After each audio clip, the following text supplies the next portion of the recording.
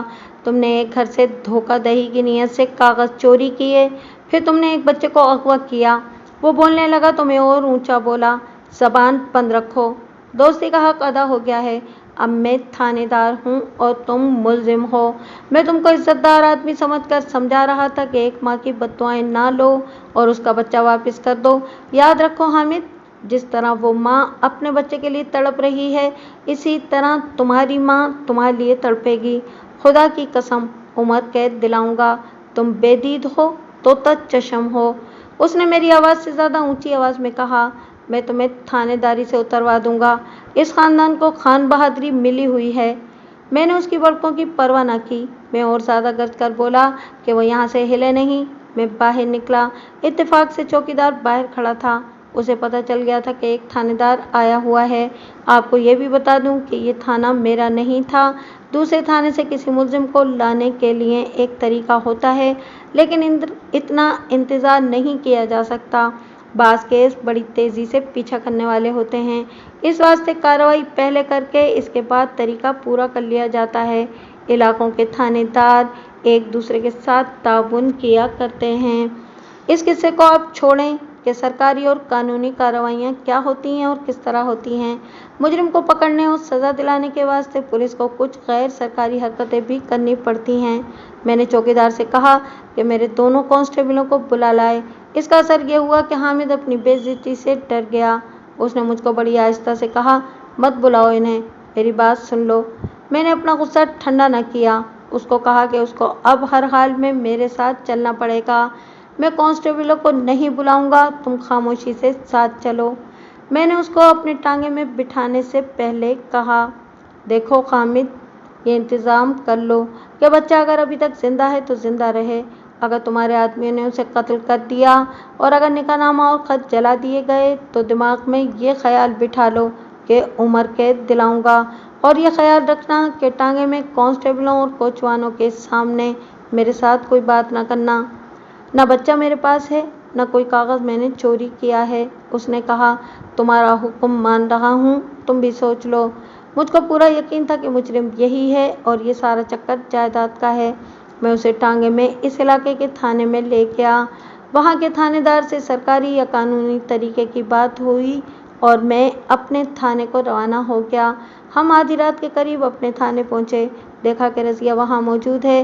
میں ٹانگے سے اتر رہا تھا تو وہ دوڑی آئی اور بلند آواز سے روتے ہوئے کہنے لگی، میرا بچہ کہاں ہے؟